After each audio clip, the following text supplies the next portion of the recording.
just letting everyone trickle in. Comment in the chat. Let us know where you're tuning in from.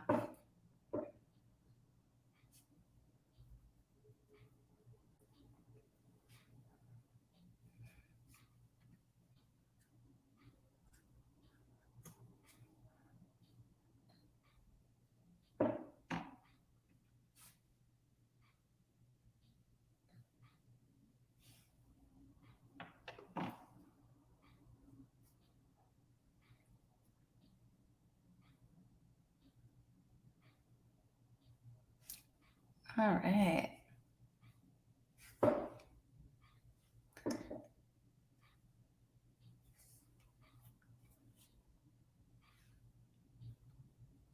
Wow, so many cool places. Seattle, NYC, Vancouver.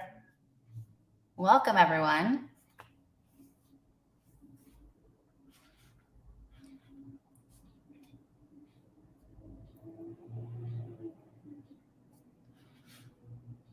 Excellent.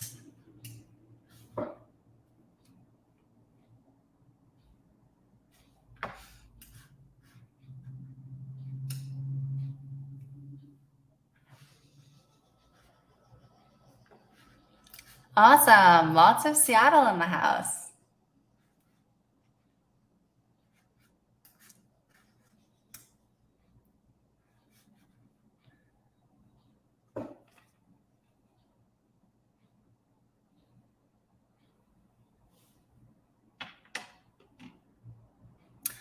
All right, let's get started. Welcome and thank you so much for joining today.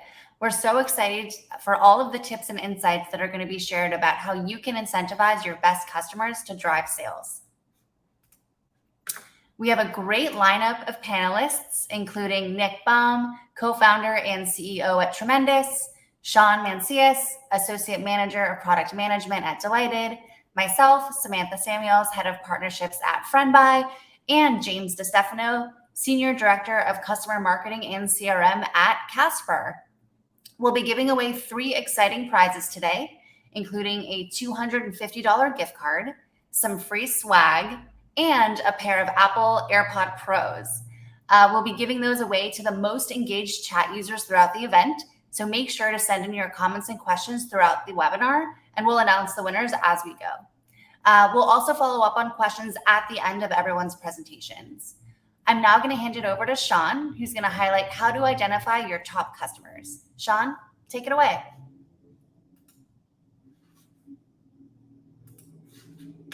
Grab my screen and we will jump right in here. Awesome. Well, first of all, super excited to be here. I manage the product team over here at Delighted, as well as our support and success operations. Bit of background on Delighted. We are a customer experience solution focused on providing the easiest way for companies to collect customer and employee feedback, analyze that feedback once it's received, and then really drive meaningful change throughout your organization. We work with companies of all sizes, from scrappy startups all the way up to Fortune 500 companies. You could see a few of the folks that we work with here, from DoorDash to Instacart, Uber, and Target, and a bunch of folks in between. So we have the opportunity to work with a lot of really fun, incredible customers as they run their CX programs. So I just mentioned CX and customer experience. I just want to hit the pause button for a second and chat a little bit about what that means. So most of you are probably familiar, but if you're not, customer experience is most simply considered the totality of experiences that a customer has with your brand or service. So a good example would be, say you're on an e-commerce site, you visit the site, you add an item to your cart, you make a purchase, you receive delivery of the product, maybe you're contacting a support team because there was an issue with the delivery. All of those experiences make up the totality of what we consider a customer experience. And so why is this important? Well, you could see on the right-hand side of the screen here a couple of key metrics, but I'll just chat through it at a high level. Companies, what we found is that companies that focus on really strong customer experience programs see things like increases in customer retention, more profit growth, greater lifetime value for their customers, And fundamentally, and most important to us is that, customers widely prefer brands that where they that they're heard and that there's action being taken on their feedback. And so that's why CX is so important. And so today, what we'll be primarily focusing on is how to use a CX program in order to surface your top customers. And really, it's super simple. It's just 3 steps. One, setting up what we call listening posts. See, these are just going to be the different moments where you're sending out a survey. So maybe that's after a purchase experience. 2, how to segment your feedback. So how, once you receive all that response data, how do you filter it down to become a bit more actionable? And then 3, how do you close the loop? So once you've identified your top customers, how do you follow up with them and enable them even further? So jump right in.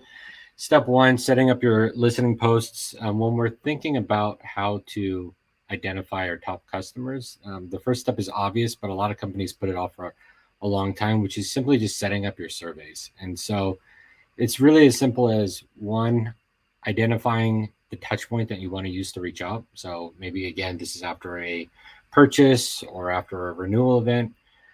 2, identify the method that you want to use to reach out. So in today's age, there's a bunch of different ways that you could communicate with customers. So finding the one that's most appropriate for your customers. So maybe that's SMS, maybe that's still email, it might be WhatsApp.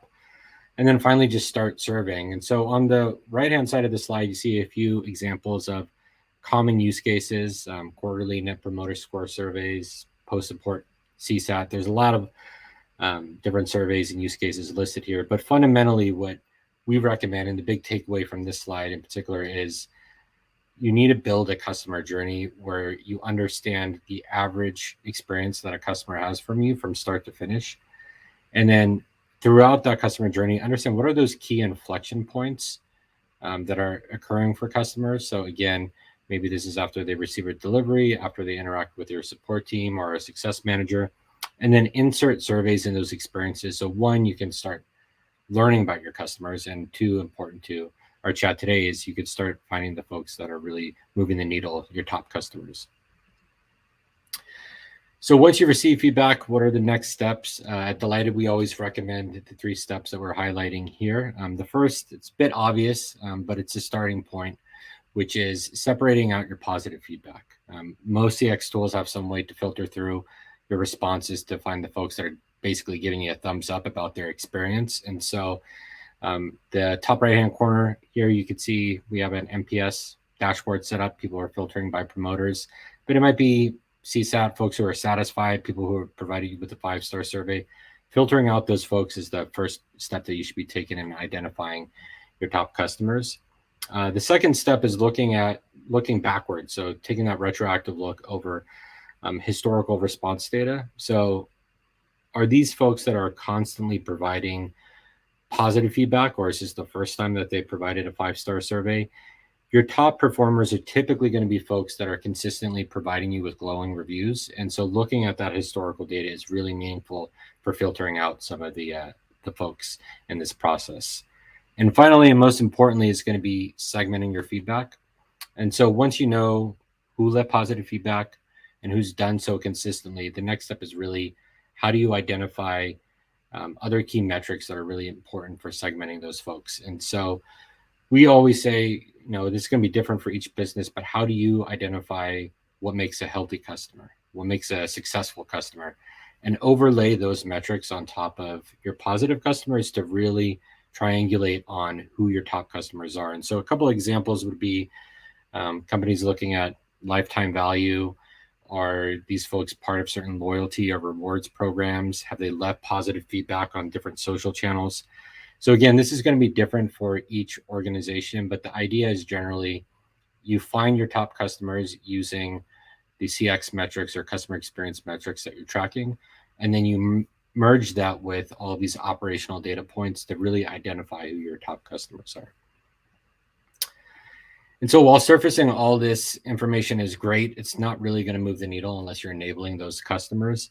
And the term in the industry is closing a loop with customers. There's a ton of definitions for what this actually means, but end of the day, what it really comes down to is, are you enabling your customers and are you following up with them?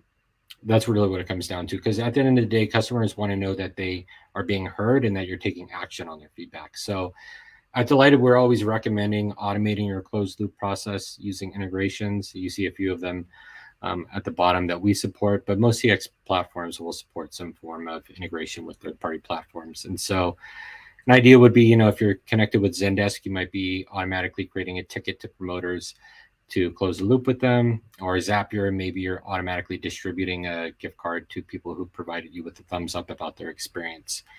And so the reasons that you would run this type of closed loop program is twofold. So one, it's an awesome way to enable your top customers to take subsequent steps. So a great use case would be if you have an integration with Friendbuy, if you're sending out NPS surveys, you might automatically provide promoters with a way that they can then go ahead and recommend other folks use your product or your service. And the other piece is, people are taking the time to provide feedback to you. So you want to show your appreciation, make sure that you're closing the loop with them. Following up with them also gives you added opportunity to, identify folks that you might have missed beforehand. So folks that you didn't segment out earlier, gather additional testimonials. So it's a great opportunity from a marketing perspective. And fundamentally, it's a way to build lasting relationships with a lot of these top customers. So I'm excited now to introduce James from Casper to chat a little bit more about how they use Delighted. I think their use case in particular is an excellent example of all the topics we just mentioned in terms of finding your top customers, creating automated workflows with those folks, and ultimately closing the loop with them. So James, I'll kick it over to you now. Perfect. Thank you for that introduction. And jumping right in, and I'm going to go a bit out of order here, but we have been working with Delighted for over 3 years now. And every single customer that converts on our e-com property, as well as in one of our 70 plus retail stores, gets a basic NPS survey that's managed by Delighted, where we capture feedback. And we're really using that feedback in 3 ways. Again, I'm going to go a bit out of order here. The first way sort of that I'm going to speak to, and which Sean mentioned, is anyone who leaves a positive NPS score or a positive product review, in real time, we will promote our referral program. So again, like to the theme of this webinar, it's really a tool we use to identify best customers. And then there's sort of 2 other use cases. One is we pipe all of that data into Looker, which is just our BI tool that we use at Casper. And the great thing about Delighted is they have the ability to isolate NPS scores to particular trends. And so an example of that would be we can look at all of our NPS scores for people who specifically leave comments about shipping and delivery. So what happens after the user fills out this 1 to 10 rating is they get put to a landing page where there's a free form text box, and all of that information is extremely valuable. And so we pump it into Looker, and we use the native Delighted platform to really mine those responses. And then the third thing on here is something that's actually relatively newer, and something that was very easy to set up, but we have all of our responses in real time pipe into Slack. And so basically how this works is every day we will get a score for the day prior, our NPS score, as well as the 30-day rolling trend. And then every time someone leaves an NPS score or a comment, it pipes into here. And the reason sort of why this was important is, so in the past, we've used this NPS feedback to identify issues, as an example, in certain manufacturers. So just as an example, if we get tons of feedback concentrated to a certain area, as an example, that maybe our boxes are more damaged than someone would expect, in the past, we've been able to use that data to go back and correct some customer pain points. And so having that data in real time just allows us to respond a little bit quicker than we normally otherwise would. Awesome. Thanks, James. Sure. Cool.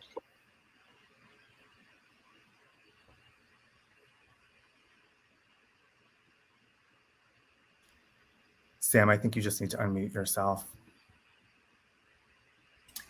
That would help. Thanks, James. All right, Sean and James, again, thank you so much for all your great input. So before you go, Delighted is giving away free swag to one lucky winner. And the winner is Jeremy Kelderman. Congratulations. We'll reach out to you to claim your prize after the webinar. Next, I'm going to hand it over to Nick, the CEO of Tremendous, who's going to discuss how to choose the right incentive to drive customer acquisition. Nick, the floor is yours. Awesome. Thank you, Sam. Let me share my screen here.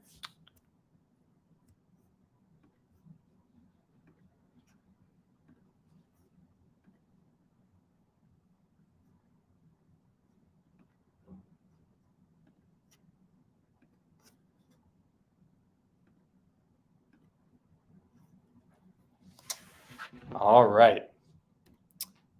Hey, everyone. I'm Nick Baum. I am the co-founder and CEO of Tremendous. Tremendous is a payouts platform used by Google, IBM, MIT, and thousands of other brands to send money, prepaid cards, and gift cards to individuals. So, very excited to participate on this panel and share a little bit about what Tremendous has learned about how to run an effective referral program. It's an important topic for e-commerce companies because referral programs are a highly cost-effective way to drive consumer growth. Look no further than Casper. Customer referrals are one of Casper's most effective marketing strategies, generating 7 times higher lift than their average marketing investment. So Casper certainly isn't the only company seeing success. Friendbuy kindly shared the results of some A/B tests that other clients ran. So using a similar strategy as Casper, one Friendbuy customer increased their referral share rate by 58%. Another saw share rates increase 30% and conversion rates increase 160%. So we'll talk more about those examples later, but that's huge. So how did they do it? One key is finding the right incentive. So with any referral program, what is the goal? It's to acquire as many new customers as possible. When thinking through a referral program, there's 3 parties to consider. 1, your company. 2, your existing customer. And 3, the referred customer. The successful referral program best aligns the interests of all 3. So what's the best incentive for your business? Well, there's 2 main options. 1 is offering discounts on your product. 2 is offering some form of third-party incentive like money, gift cards, or Visa cards. Choosing the best option depends on the product or service that you sell and what is the most motivating to your existing customer and to the referred customer. So let's walk through a few examples to understand each use cases for each of them. So for things like consumer goods or services that customers repeatedly buy at relatively low cost, offering some form of discount or coupon might make most sense. So let's consider Uber Eats. They offer existing customers $10 off an order of $25. Referred customers get $20 off an order of $25 or more. This is a great system for Uber. It only costs them $30 to acquire a new customer. It keeps customers within their ecosystem by encouraging both existing and new customers to buy from Uber Eats.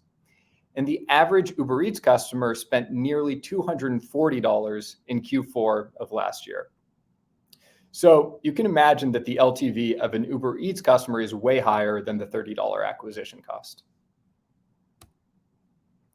Discounts aren't always the best option, and this is where Tremendous comes in. For example, consider one of our clients, Tempo. They sell home gym equipment with a built-in personal trainer. And they have 2 main products, the Tempo Studio that goes for $2,500 and the Tempo Move that costs $400. Tempo created custom referral programs for each product. A company like Tempo doesn't expect their customers to make frequent purchases of their equipment. Since it's a one-time purchase, offering existing customers a discount off of a future purchase isn't the most appealing incentive. Instead, they offer existing customers a $100 gift card. Since they administer this through Tremendous, the end user has the option to choose a gift card that's most meaningful to them. The referred customer still receives a discount. It's their first purchase, and $500 or $100 off amounts to a 20% and 25% discount respectively. So that's really appealing. And it's a worthwhile expense to give a new customer up to a quarter off on the hardware. According to Tempo, their referral program helped the company generate more sales at a lower customer acquisition cost. So under what circumstances should brands use third-party incentives rather than discounts? Well, there are 5 clear-cut cases, and we'll walk through all 5 of these.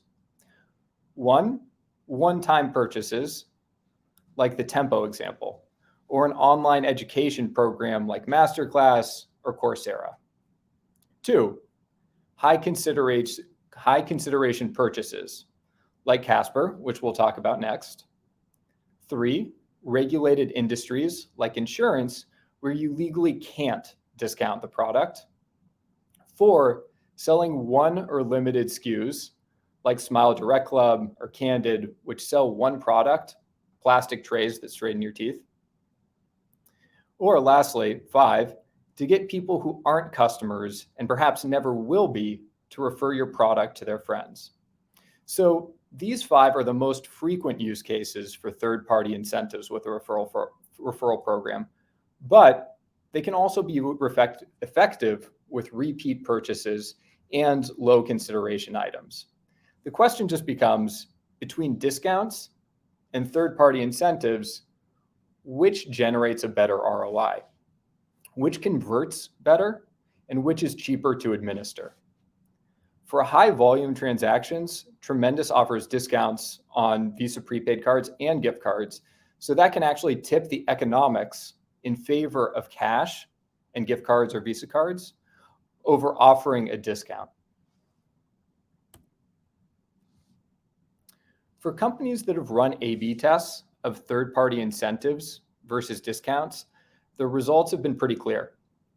One Friendbuy customer ran a $75 Visa card versus a $30 off discount on a $200 purchase. The gift card led to a 58% more referral success rate over the coupon code. Another Friendbuy customer ran a $75 Amazon.com gift card versus $150 off a $1,000 purchase. The gift card won out and improved the share rate by 30% and conversion rate by 160%. And keep in mind, the gift card is half the dollar amount of the discount, and it still won significantly. So those numbers are really compelling to anyone looking to optimize their marketing budget. So let's talk about how our friends at Casper use Tremendous. Casper, as we all know, sells mattresses and other sleep products. Their least expensive mattress, a twin-size original foam mattress, goes for about $900. Their most expensive mattress is $4,000. Casper mattresses are super high quality. People love them. It's a high consideration purchase.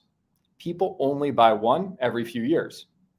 So a discount to their existing customers really doesn't incentivize them effectively to send referrals.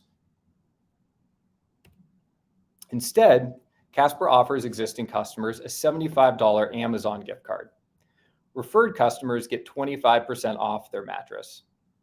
That's made referral programs one of Casper's most effective marketing strategies, generating 7 times higher lift than their average marketing investment.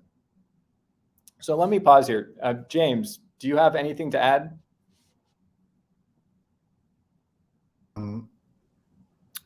No, these are the exact economics. I will say we tested something very similar to customer 2 in the slide before.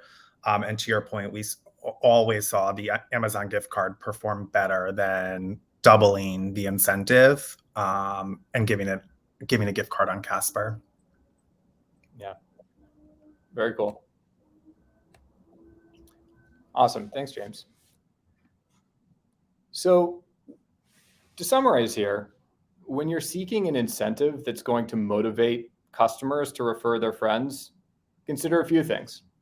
One, consider your product, specifically at what frequency people are purchasing. Two, consider your customer. What will most motivate them to refer their friends? And if it's cash or gift cards or Visa cards, Tremendous integrates directly with Friendbuy. And you can choose to offer anything from ACH transfers, PayPal, Visa prepaid cards, gift cards, to hundreds of retailers, including Amazon, and charitable donations too. And then three, run experiments. Find out exactly what dollar amount maximizes conversion rates. Awesome. Well, thank you, everyone. With that, I will hand it back over to Samantha to talk about the mechanics of setting up and running a referral program. All right. Thank you, Nick. Really, really great tips that I think brands today can take away and implement immediately. The Tremendous team is giving away a $250 gift card of your choice. And the lucky winner is Dominique. Congratulations. We'll follow up with you after the webinar. I also wanted to mention that Friendbuy will be giving away a pair of Apple AirPod Pros. So make sure to send in your questions throughout the presentation. All right. So now I'm going to share my screen.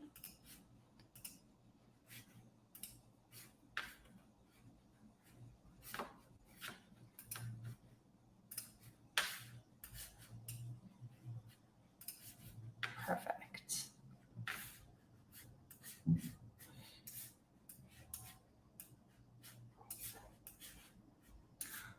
All right. So with that, hi again. I'm Sam, head of partnerships at Friendbuy. Our area of expertise is powering referral programs to help brands accelerate growth through word-of-mouth referrals. I've been at Friendbuy for 7.5 years and have had the privilege of working with many of the fastest growing D2C companies in the space, such as Dollar Shave Club, Away, Olaplex, Figs, Outdoor Voices, and our friends at Casper. Here's a snapshot of some of Friendbuy's clients broken down by industry. So we partner with companies across many different categories and different stages of growth. These days, everyone is going direct and doing so digitally. And if you're in the business of acquiring customers digitally, then a referral program is absolutely a viable and economically sustainable growth channel for you. So now that you've seen one of the best ways to identify your best customers through an NPS survey like Delighted, and how to incentivize your best customers with credits toward future purchases or third-party gift cards with Tremendous, let's talk about how you can get your customers to drive sales for you at scale with a referral program. So first, let's talk about why referral programs are an essential part of sustainable growth for a business. Referral programs achieve 3 things that growth teams are looking for. Number 1, high margin growth, because every customer you acquire through referral is one less you have to acquire through a paid channel. That's a high margin conversion. Number 2, identifying your best customers. A big part of today's conversation is that a referral program can help you with identifying your best customers. It's usually your best customers doing the referring, and it's usually the case that you acquire your best customers through word of mouth. Referral programs operationalize this coveted consumer behavior. And number 3, referral programs offer significantly higher customer lifetime value and faster conversion rates than other channels. We typically see that referred friends convert 5 times faster than other channels, and their lifetime value can be 3 to 4 times higher.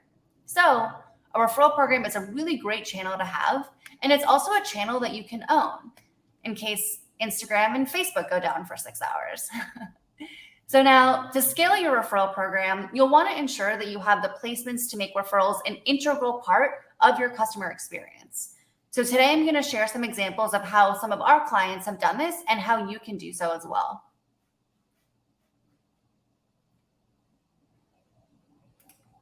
All right, so how impactful can a referral program be for your business? As an example, here's a breakdown across 3 different categories. As you can see, a referral program can deliver single-digit cost per acquisition, sometimes very low single-digit. And when it comes to your return on spend, referral programs are far and away one of the most profitable ways to acquire customers. Here at Friendbuy, we've developed a set of best practices to maximize getting customers to refer on impulse, which we understandably call impulse referrals. You need 3 things to get this to work at scale. Number 1, strong awareness of your program. In order for your customers to share on impulse, they'll need to know that you actually have a referral program. The next ingredient is accessibility. It has to be really, really easy to get to. And then finally, it has to be super, super simple to use. When working together, these ingredients make a referral program very successful. So let's talk about the recommended best practice placements to get your customers to refer on impulse. Number 1 is what we call the primary referral call to action. So let's say 2 friends are talking at a bar and your brand comes up in conversation and one of them says, "Hey, let me send you my referral link." That's a referral happening on impulse. You want to make sure that customers can get to your referral program from your website within 5 to 10 seconds. Here, Spanx has a referral CTA that says get $20 on the left-hand side of their homepage, and this triggers an overlay so people can easily share. We typically see that 46% of referral revenue comes from this placement. It has the highest share rate of all placements. We also recommend including a referral widget on the order confirmation page of your site. This way, every customer that purchases from you will know that you have a referral program. Including the referral widget post-purchase is also a great way to capitalize on the excitement of the purchase, and many customers will even share with their friends as soon as they purchase because they're just so excited about it. Lastly, and then this is especially important for subscription businesses or brands where your customers are frequently logging into their account page, you'll want to make it easy for your customers to just grab their referral links directly from this placement. You might also consider including a referral dashboard so your customers can track how many rewards they've earned, track their referral invitations, and even send reminder emails to their friends who haven't yet converted directly from this dashboard. So now that you have all the referral program placements in place on your website to drive impulse referrals, let's talk about how you can then let people know that you have a referral program and incorporate referrals as part of your customer communication strategy. Step 1, send a dedicated email to your customers announcing that you have a referral program. Away sends a dedicated referral email to their new customers to make sure they know about the program. I really love their dedicated email. It kind of reminds me of Oprah, where they say, "You get $20, you get $20, you all get $20. It's very effective. And this dedicated email links directly to their Refer a Friend landing page so people can easily share. Next, you'll want to keep the referral program top of mind for your customers who are interacting with your brand. A best practice is to include a referral CTA in your newsletters, transactional emails. That includes order confirmation, shipping confirmation emails. So if you're using tools like Malomo or Narvar, you can do this as well directly in their platform. You also want to include a referral CTA maybe in new product announcements. This way, customers will remember that you have a referral program and will likely go back to your website to find it when they're ready to refer on impulse. Away includes a referral CTA in their newsletter emails, and that links, again, directly back to their dedicated landing page. 30% of referral revenue comes from this type of offsite promotion.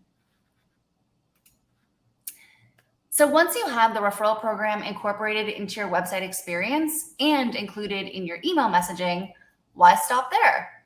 There are now so many new ways to communicate with your customers. So what does that look like?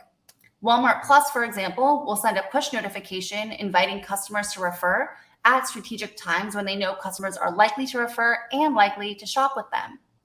In addition to sending a dedicated email to invite customers to refer, Nurex will send a dedicated SMS message to their SMS subscribers to invite them to refer. Persona Nutrition includes a box insert with all their vitamin deliveries, and that includes a QR code that also directly links to their referral program. Anyone see the Coinbase Super Bowl commercial? QR codes are back, folks. When customers click on these messages or scan their QR codes, they're immediately directed back to the referral program landing page. Another great thing you'll want to do is track the performance of each of these placements and optimize accordingly. And you can do that with Friendbuy. So as you can see, these are some of the ways innovative and high growth brands are scaling their referral program to incentivize their best customers to drive new customer acquisition and drive sales. Thank you so much for listening. As I mentioned, the team at Friendbuy would like to give one lucky winner a pair of Apple iPods. And the winner of the Apple iPods is Nathan Kane. Congratulations. So we'll reach out after the webinar as well. Now I'm going to hand it over to James Destefano from Casper to discuss their always-on A/B testing approach to driving efficient customer acquisition. James, take it away. Thank you, Sam. And hopefully I will be as smooth as the other presenters here sharing my screen.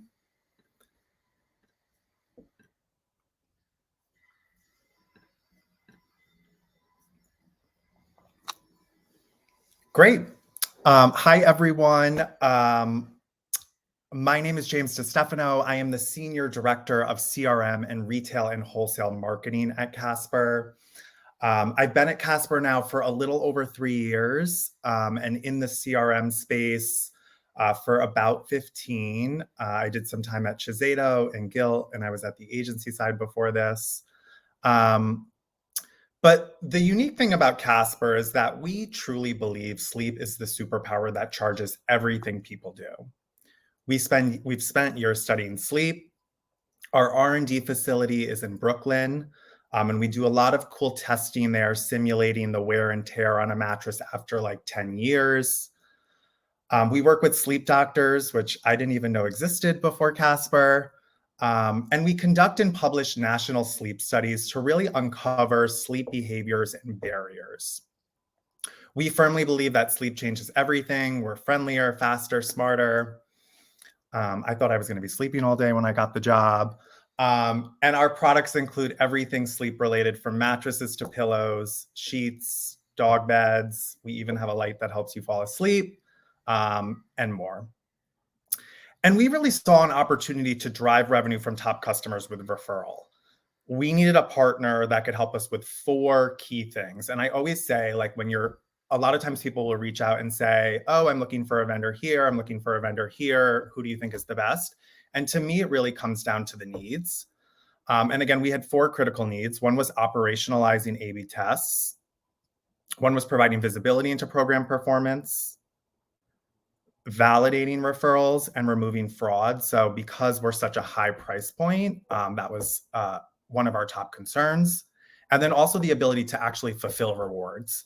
Our team is lean, and so developing a solution there, as an example, is just extremely difficult. And we're not in the business to be issuing W-9s and some of the things you need to do depending on how much you reward a customer. And so we've been now working with Friendbuy, Delighted, and Tremendous, I want to say for about 3 years, and have partnered really, really closely to scale this program. So we've talked about this a lot, but compared to Casper's average marketing investment, our referral program has a 7x greater return on investment. And it's really twofold what's driving that. I would say first, it's extremely efficient because we're leveraging our top customers, and we've strategically included referral placements throughout the customer lifecycle. So I spoke about this a little bit earlier, but we trigger referral communications after someone leaves a positive NPS score or a positive product review. As Sam mentioned, it appears at the top of our order confirmation page. We included in the printed material that runs with our product instructions. So we have instructions on how to set up your mattress, and in that we've included referral. And we have dedicated touch points in our post-purchase email series. and more. I would say secondly, also contributing to that ROI is having the ability to test and optimize on a continuous basis. So we're constantly testing different referral treatments at Casper, and we always have like at least one test running.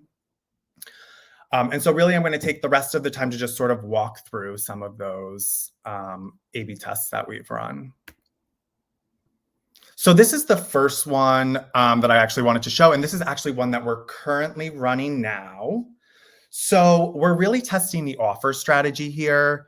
So to see if a higher friend offer of 25% and a lower advocate offer of $75, so version A on the left, works better than a lower friend offer at 20% off and a higher advocate offer of 100. So I think we're going to do a quick poll here. Sam, keep me honest. Yes. Just to see which one is performing better. And again, just while you're pulling that up, I think going into this, actually, I'll say what I was going to say because I don't want to spoil it till after we get the. Yes. I don't want to influence the poll. Yes. So we will, let's see, which creative do you think performed better, A or B? So again, giving a richer offer to a friend and a lower offer as a reward, or a richer offer to your friend and a lower advocate offer. All right. We got a few votes in. I'll give it one more minute. Oh, wow. It's so close. So going into this, I always, my money would have been on version B. I think of like Equinox and the power in a strong referral for a higher considered purchase. So what I always went into version B, but Sam, do we have a winner? What is it? Yeah, it looks like version B. Most people thought it was version B. Okay, interestingly enough, we are seeing version A do better. So I think this just reinforces the importance of testing, but we're seeing a 26% lift in shares currently and a 16% lift in conversion. Awesome. So super exciting stuff. Another key element that we test is placement. And so that, as Sam mentioned, accessibility and ease of use is critical. So we have it prominently displayed in our navigation with a cash icon, which is the icon on the top right of the slide. And we did a lot of testing, both including this placement and not. As you can imagine, this real estate is extremely competitive. And we saw referral revenue significantly drop when we didn't include it. And so it's there now on an evergreen basis. And we also have referral in the what we call the hamburger, which is the placement in the bottom left-hand side of the screen, as well as in our order details and shipping status pages. And these two placements, although small on this screen, are driving about 60% of the total program shares. So super important.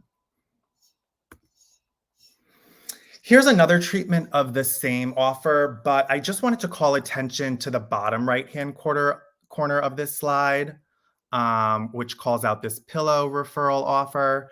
And so the genesis of this was after COVID, interestingly enough, we saw massive growth in pillows. And so obviously more people were at home. And so we really leaned into that trend and we developed this pillow referral program. I think also to add, like, you're either in the market for a mattress or not. And with pillows, everyone knows someone who needs a pillow. And so we're making use of the space on our main Refer a Friend page to let advocates know about this referral program. And it was really, really important to us that we didn't cannibalize our mattress referral program. And so we A/B tested this before rolling out. Like, we didn't want people to trade down from referring someone to a mattress to a pillow.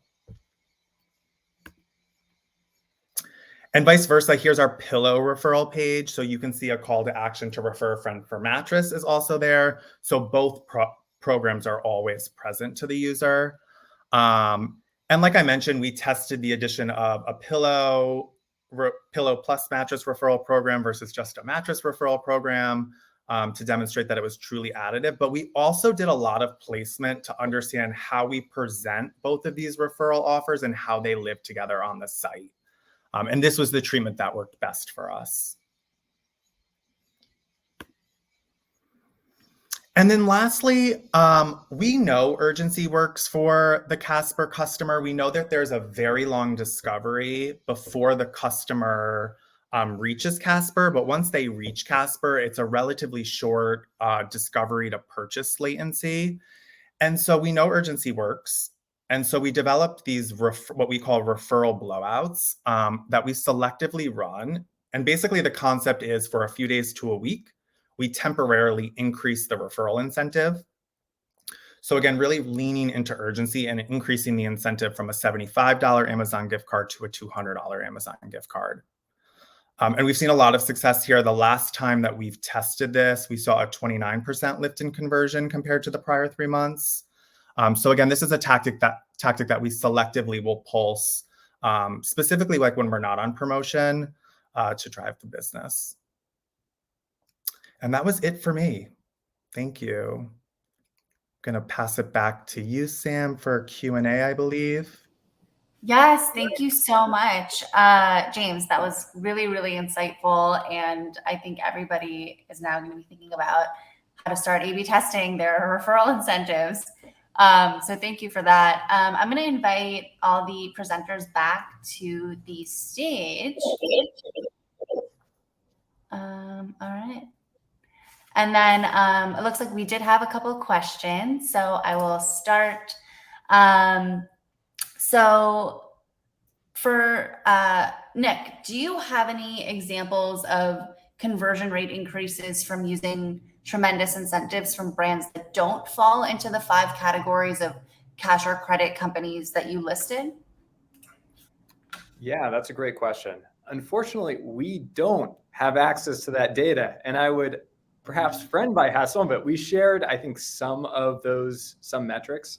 But for the ones that category, I'm not sure off the top of my head, but it's a great question and would love to know specific details there. And maybe that's something we can chat about after the webinar.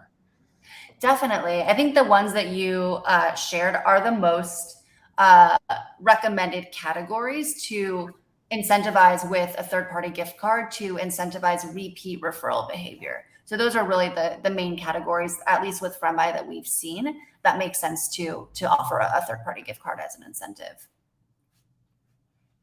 Awesome. All right. Next question for James. How long do you typically run an A/B test?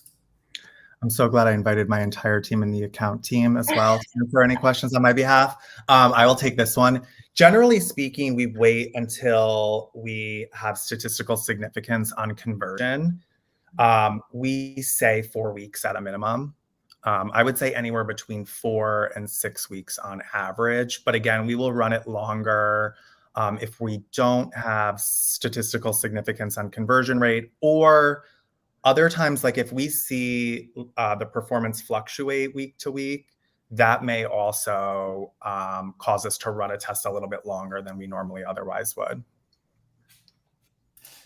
Awesome. And I would add to that I think your A/B tests need to be statistically significant.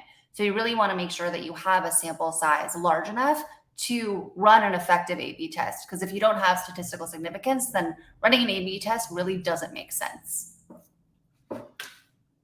Cool. All right. And then it looks like there was a question for me. So what are the best tools we can arm our advocates / customers with to share their referral links?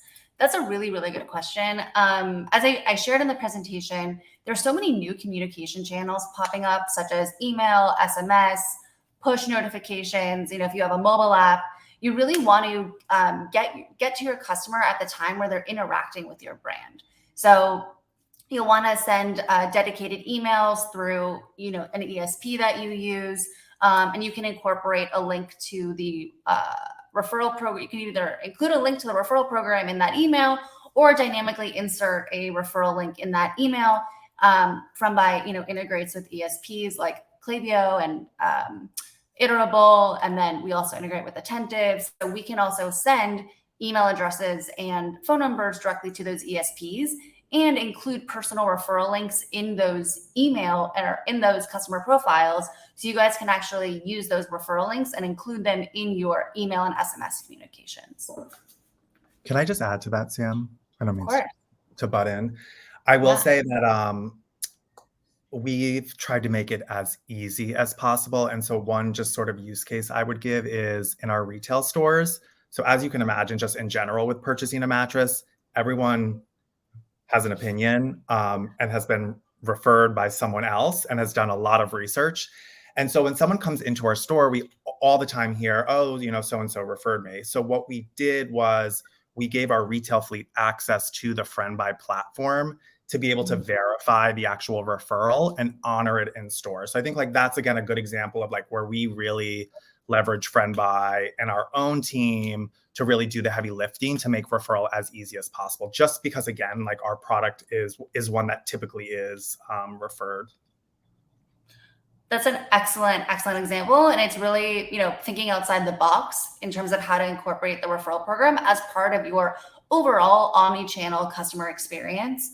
And, beyond that too, when you have customers who are providing positive reviews on your site or positive NPS scores, through a tool like Delighted, that's the best time to prompt a referral, because these people are actually saying, hey, I'm raising my hand because I love your product and I'm telling you I love your product. So now as a brand, you can say, oh, great. Well, here's where your friends come in. If you invite them to share, you get $20 off your order, and you can actually give them $20 off to make their first purchase. And, somebody, John, I think, mentioned, he sees a lot of referrers displaying altruism with their referrals. And I think it is so true. I think people love to give, and people, myself included, I love to introduce people to new products and brands that I love. I feel cool that I'm in the know. And I love just being able to tell somebody, hey, I love this brand. And guess what? I can give you $20 off your first purchase just to try it. And I think that's a really great, way to think about impulse referrals, where you're talking with your friend and the brand just comes up naturally in conversation. If your customers know that you have a referral program, that's the first thing they're going to think about and share their referral link. So super, super great comments there and insights. Let's see. This is a really good question. I guess this is for Nick. Any data on offering $1 off versus a percentage off incentives for referral, which is more effective? I have an answer, but I would love to hear your thoughts on that.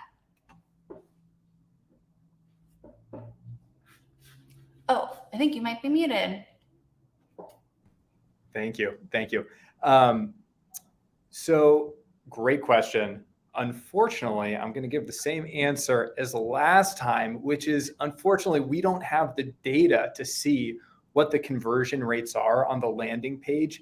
We only have the data of the rewards that are actually being sent. So we don't know what the denominator is of the total number of people who are coming to that landing page. So Samantha, I think you've probably got better data than me, considering that I really have none here. Yeah, no, absolutely. I'm happy to share my thoughts on this. So in marketing and psychology, there's this concept called the rule of 100. If your AOV is higher than $100, we recommend $1 off as an incentive.